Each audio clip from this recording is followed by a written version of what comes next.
elementary na kami nun nung matuto kaming maglaba. Kumbaga, I think kung hindi ako nagkakamali, grade 4 or grade 5 na kami nun. Matuto kami maglaba. Kumbaga, yung labahin, nilalaban lang namin yung mga damit lang namin. Hindi namin nilalaban yung mga damit ng parents namin, ganun. Kumbaga, tinuturuan na kami nun sa murang edad. Natuturuan na kami maglaba ng sarili namin mga damit. Para at least, habang lumalaki, na na namin yung responsibilidad. So hanggang ngayon, ganito pa rin. At saka nanibago ako dun sa paglalaba. Hindi naman nakalimutan na, pero syempre nasanay kasi dun sa mga labahin dun sa Canada na automatic na lahat na pagsalang mo na, lagay mo na yung sabon, fabric conditioner, mga ganun. Tapos hahayaan mo na lang, tapos lalagay mo sa dryer. Walang sampay-sampay na ganun na, so dryer. Pero ngayon, syempre, washing machine, and then banlaw muna, and then lagay sa washing machine, lagyan ng sabon, ganun. Traditional lang. Pero yung traditional talaga, yung paglalaba, yung pagkukusot, nagawa na namin yan nung bata pa kami. Pagod talaga yan. Alam mo, nasubukan pa namin yung pamalo sa paglalaba pagka yung mga malalaki, mga kumot, mga pantalon, mga ganun, yung mabibigat, ganun. Tapos yung inaapakan pa namin, ganun. marami. Wala pang fabric conditioner nun. Gamit pa lang nun, Tide, Bareta, puro Bareta, kuskus, yun. Tapos perla, yun, pinakamagandang pansabon nun, perla. Kasi lalo na pagkaputi, mga ganun. So yun, naglalaba kasi dami ko ng damit. At mamaya magbabanlaw, and then after nyan sasampay. Wala kasing dito yung dryer ang meron lang yung maliit lang, pero hindi naman yan tutuyo lahat yan. Totally tuyo talaga, katulad doon sa Canada na nagagamit namin na dryer talaga.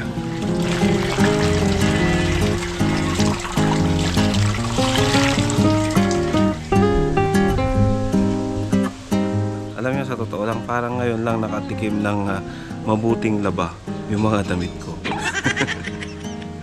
Hindi naman nagusot, hindi naman na brush sa washing, pero yung pagbabanlaw ng tama at saka paglalagay ng fabric conditioner at basta mainitan ng araw. Pero mamaya, nandyan yung araw mamaya na lang dito sa lilim. Saan panig naman ng mundo at kung anong oras mo man ito pinapanood, mabuhay po tayong lahat mga katropa.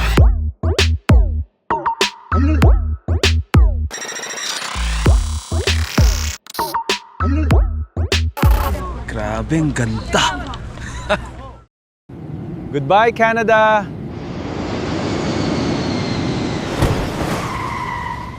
Mabuhay! Ay, nalabas ako, punta akong palengke kasi magpapagupit ako. Kanina nagpunta na naman akong palengke kanina kasi bumili ako ng tilapia para dun sa ulam namin. Yun yung isa sa mga namimiss ko rito, yung mga kumain ka ng preskong mga isda. Yung kanina yung tilapia, halos buhay pa talagang humihinga pa. So yun yung mga nakakamiss talaga. Kasi sa Canada wala, frozen yung mga mabibili mong tilapia sa mga grocery, kaya nakakamiss talaga. So baka bibili na naman ako, tapos pirito, sausaw mo sa kamatis, patis, ganun. Sarap nun talaga. So pero ngayon, pupunta ulit ako sa palengke at magpapagupit. Dahil wala na, mahaba-haba na itong buhok ko. At mainit talaga rito. So kailangan magpagupit.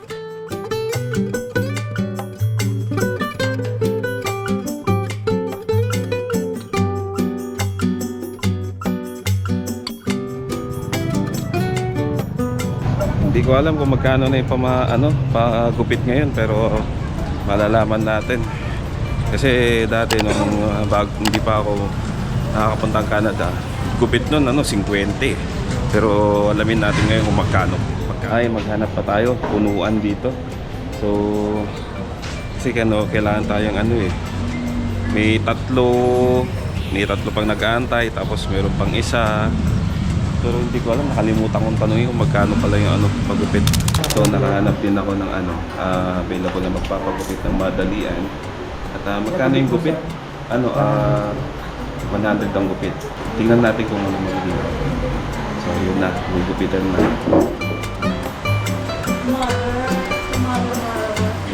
ito na yung outcome ng aking gupit. Naging tao na ulit. Nagustuhan ko yung gupit niya. Parang umugi tayo. Hindi katulad kanina, mukha tayong hindi na liligo. So ayun, salamat. Nga pala yung gupit, 100. So bigay ako ng 50 na tip. Kasi nagustuhan ko yung gupit eh. Anyway, thank you Ang gagawin ko next ay hahanap ako ng tsinelas. Kasi yung mga tsinelas dito, nagustuhan ko yung sa... Wala kasing tsinelas yung mga flip-flops na gusto ko sa Canada. Lahat dito, nandito. Kaya hanap tayo. Okay yung haba niya, kaso tumatalon yung daliri ko doon. Ayun, ganda. Yung mga ganito, Islander, ayan. Lalapad din yan. Tama na, hindi ko nasusunod. Magkano te? 680 sir. 680? Wait lang, paisip tuloy ako lang. So, ayan medyo nagulat ako sa presyo. Kasi inaasahan ko nasa 300 plus yung mga ganito. Yung Islander. Promotional, baka pwede nyo akong gawing model. Bili na ako ng tsinelas at saka sandal. Dahil yung gamit ko ngayon doon sa Canada, last na yun. Bale, dalawa lang, tig-isang dalawang beach walk, dalawang Islander yung nabili ko noon. Ngayon, bumili ulit ako. Pero namahalan na ako. Grabe. Ang akala ko, 300 lang yung presyo ng Islander. Pero ngayon, halos nag times 2. 600 na isang pair. Kaya bala ko sana kumuha ng 3. Pero dalawa na lang kinuha ko. Dalawang pares na lang. Tapos yung beach walk, bumili na lang ako. Kasi mas komportable ako doon sa mga tsinelas na ganun eh. May nabibili na naman doon sa Canada pero wala lang. Gusto ko lang, trip ko lang talaga. So yun, bumili ako para may stock na naman. Umabot yun ng mahigit 4 years, tingnan mo. Pero hindi pa sila pudpud. Pero ito, bumili ulit ako. Stock na naman, stock lang. Hindi natin alam kailan ulit ako babalik dito, di ba? Kaya grabe, nakakagulat na yung mga presyo dito. Grabeng mahal. Sobrang mahal na talaga.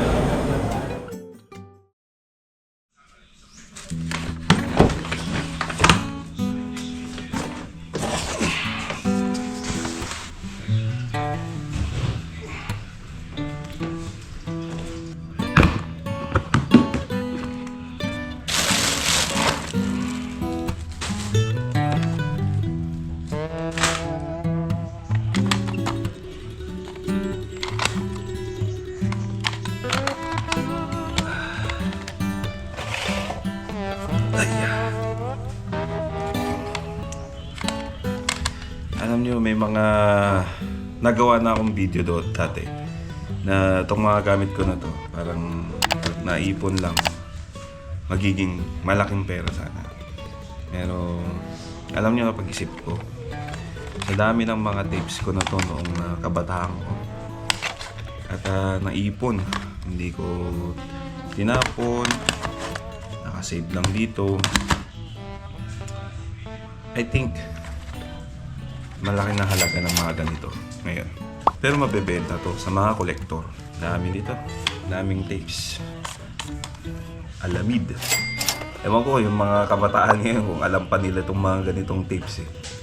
Alam siguro nila pero hindi nila alam kung paano nag-i-exist yung mga ganito noon. Freeman, kay Francis M. Happy Battle. Ayan no? Diba? Mga panahon namin ganito noon. Grabe. Masayang masaya na kami. Maingay dito sa bahay dati. Sobrang ingay. Lagi ako nagpapatugtog. Kami ng kapatid ko. Ito, hindi ko alam kung alam pa nila to. Ito yung River Maya. Maring mabebenta natin ng mas mahal na halaga sa mga kolektor kung may mga nagko-collect ng ganito. Nakakamiss yung mga music ni Francis M, no? Ito pa yung tapes noon. Kasi nung mga time, di ba, nung mga kapanahonan ko, pag natapos yung tape, ginaganon-ganon pa, ganyan, para mag-rewind, meron ding merong rewinder din. Tapos pagka natatanggal yung niya, yan, yung mga tapes niya na yan, yung ribbon na yan. Minsan napipigtas pa yan, naayos ko pa yan noon, ang ginagawa ko, tinitape ko. Temporary. Okay naman, kaso may skip na nga lang yung kanta. Ang kagandahan ng mga tips kasi, ito pa. Yung mga ganito niya, haba nito. Tapos yung amoy. Actually, may amoy ping bago eh. Sarap amoyin nun. Yung mga ganito, di ba? Ganda, di ba? Ang ganda niya, no? Tingnan nyo nga naman, no? Tapos yung ibang mga ganito kasi, meron ng lyrics sa likod. Ayan.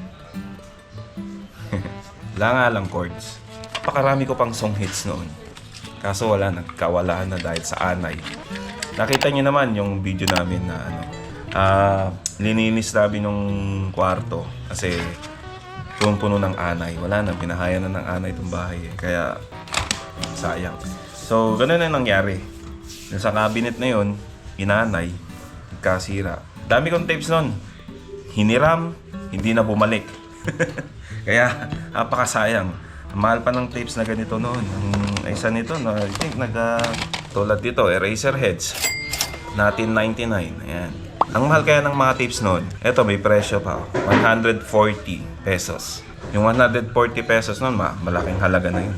Siguro yung 140 ngayon, sa tingin nyo magkano na ngayon ang ganitong tapes para sa mga kolektor. Pero, hindi na siya seal. Gamit na. Comment lang pag may alam kayo, comment lang kayo sa comment section. Pag-iisipan ko kung ibebenta ko. Alam niyo, isa sa mga kahiligan ko dati yung yung pagbuo ng Gundam. Yung mga ganito, Gundam. Ang sarap kayang gumawa at bumuo nito dati. Kasi pyesa-pyesa yan, by parts yan. Mga isa rin sa mga pinagkakagastusan ko dati noon. Ito, ang sarap kasi bumuo ng mga ganito, Gundam. Inanay kasi to at susubukan kong linisan and then buo-buuin ulit. Para tingnan kung kung kompleto pa, mabubuo pa. So, ito na muna yung mga gagawin ko siguro. Gusto ko sanang talin to sa Canada on display sa kwarto. Pero I think magiging kalat lang yun dito. Wala pa naman kasi akong sariling bahay. Pag may sariling bahay na siguro pwede. Mahilig kasi ako mag-collect, sa totoo lang. Low budget collector lang ako.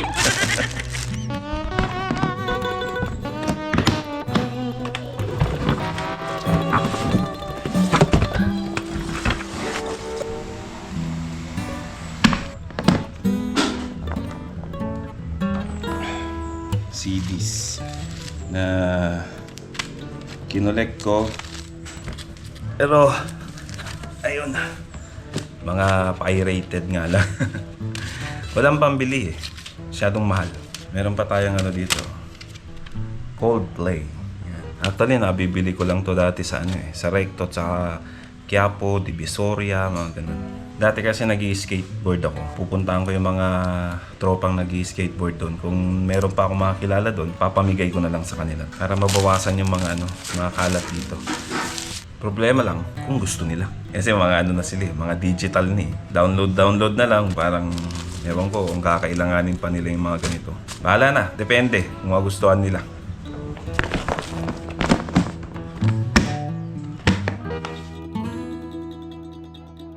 Ito, Mickey. Napakasarap na Mickey. Ewan ko lang kung alam niyo yung ganitong delicacies namin dito sa sa Vegan Ilocos Sur, sa Ilocos Sur. Sarap niyan. Noodles, tapos merong bagnet. Yung binili namin bagnet, yan ang sinahog namin. Kaso wala nga lang dahon ng kutsay, mga ganun. So pagbalik ko ng Canada, magdadala ako ng noodles ng Mickey. Ngayon, nagpabili ako ng itlog. Tapos nagulat ako yung itlog. Siya malaki. At yung presyo niya is nasa 10 daw. Sa store na to, pero pag sa palengke daw, I think 7. Alam niyo, mga ganitong itlog, walang ganitong kalaking itlog sa Canada. So nagulat ako nung makita ko ng ganitong kahabang itlog. Para sa akin, ito pa lang yung nakita ko mura, nabiling mura dito. So okay na. Mas masarap kasing kumain ng Mickey pag may itlog. Tapos lagyan mo ng sukang manghang o kaya yung powder ng paminta, ganun. Ayun, sarap nun. Maganda pa sana kung may chicharon eh. Sarap nun. Yun, so ibabad na lang muna natin siya. Tapos lalagyan ko ng sabon mamaya para mas mabilis lumambot. Kasi ayun yung mga anay niya. Yung mga dumi. Ito, hindi lang ito Tapos saka nating brush yun mamaya para matanggal yung mga lupa niya, yung dumi. Tapos saka natin buuin. Alam nyo, hindi lang ako yung gumagawa ng ganito. Karamihan din sa mga katulad kong mga mahilig sa mga pagko-collect ng mga ganito, yung mga Gundam, hindi lang mga Gundam na ganito, mga basta anime. Meron pa nga akong kilala sa Canada, pakarami niyang One Piece na collection. So nasa hilig lang talaga. Kung hindi ka mahilig sa ganito, iba yung hilig mo, ganun. Ako kasi mahilig talaga ako sa mga ganito, pagko-collect ng mga ganito. Tsaka sa mga music, ganun. Kita nyo naman yung tapes ko. Marami actually, CDs pa nga Meron ako, kaso dahil low budget collector lang ako, mga pirated. Pero yung mga tapes ko, hindi yung pirated mga original yun. Ito pa yung mga isang na-miss ko na pagkain dito, yung mag-iihaw ka ng talong. Hindi siya torta, hindi siya puki-puki ay sa Tagalog medyo hindi magandang pakinggan yan. Pero dito masarap yun. So ganito lang, ihaw na talong lang, tapos sausawan ng bagoong at saka kamatis. Sarap na yun. Lalo na pagka yung nasa bukid ka, yung nasa labas ka kakain. Sarap kumain nakakamay. Nagkakamay nakakain ito.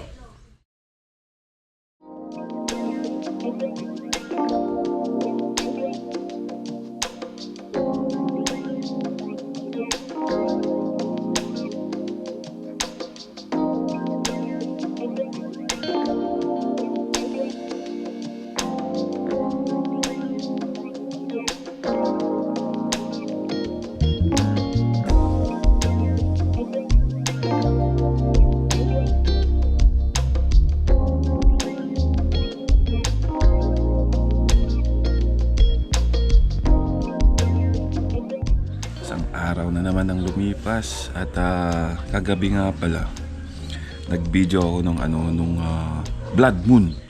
Hindi ko nakuhanan yung video niya na natatakpan niya ng shadow ng earth, yung buwan. Kasi nakatulog ako nun pero nagising ako. Tapos paggising ko, sabi sa akin na blood moon ngayon. So lumawas ako, tiningnan ko. So ito yung nakuhanan ko yun. Na lang, blood moon tapos papaalis na yung shadow ng mundo dun sa buwan. Maganda siya. Na-experience ko ulit yung blood moon dito sa Pilipinas. Grabe, ang ganda. Ang gandang tinitingnan talaga. Na-witness ko yung talagang pula. Pero hindi ko nga lang talaga nakuhanan yung pagtakip ng mundo sa buwan. Pang 11 days ko na ngayon at meron pa akong 9 days dito sa Pilipinas. Mahaba-haba pa pero marami pang gastos, marami pang gagawin, marami pang pupuntahan. At update lang sa mukha na nagpatanggal ng warts, medyo wala na pero meron pang natitirang mga peklat-peklat. Ayan, wala na, maayos na. Sana pumugi na. Anyway, nung isang araw, di ba naglinis tayo ng yung mga collection kong Gundam. Susubukan kong assemblein ko kung kumpleto pa. Buti na lang kamo, meron pa itong mga guide niya.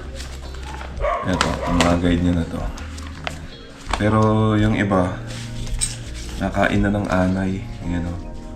Inanay na. Buti nga hindi sila nasira. Kasi mahirap buuin to pag wala tong guide niya.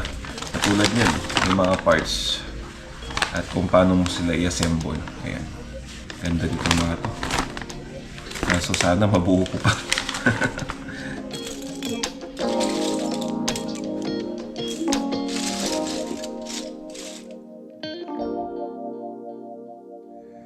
Ito na yung nabuo kong Gundam, yung mga collection ko.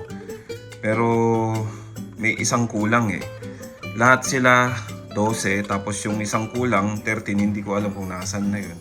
Siguro nilaro ng anak ko nun. Baka niuwi niya, ganun.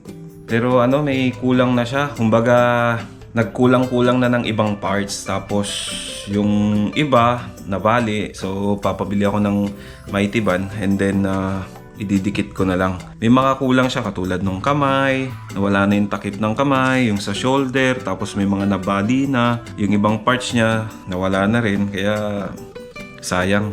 Pero okay pa naman sila. Kulang-kulang nga lang. Pagka mga ganitong koleksyon, hindi ibig sabihin maisip bata na o kaya immature, hindi. Ano lang to, hilig lang talaga. Marami kaming mga kolektor na mahilig sa mga ganito. Mga ganitong toys. Oops, bumagsak na. Hindi kasi maayos yung pagkakaano, mabigat na kasi yung likod. Ang kagandahan kasi ng mga ganitong toys, yung na-assemble. Kaya kanina nung makita nyo, nung ikalat ko, talagang pyesa-pyesa. Nahirapan ako sa paghanap ng mga parts niya. Talagang binusisi ko talagang inisa-isa. So eto yung kalalabasan niya. Hindi siya perfecto, pero at least nabuo ko pa rin. Alam nyo, mas marami pa yung mga ganito, mga original, mas malaki pa, yung mas malaki, mas maganda pa. Tsaka mayroon pa mga mga aluminum yata o metal, mga ganun. Nagawa. Marami, mag-comment lang kayo kung sino yung mga kilala nyo or baka kayo collector din ng mga ganito, mahilig din sa mga ganito. Para sa akin, mas maganda na yung mga ganito kaysa nagdodroga ka. Nakakaliw din kasing tinitingnan. Baby, you give me ice and fire. 680? What the? Akala ko mo.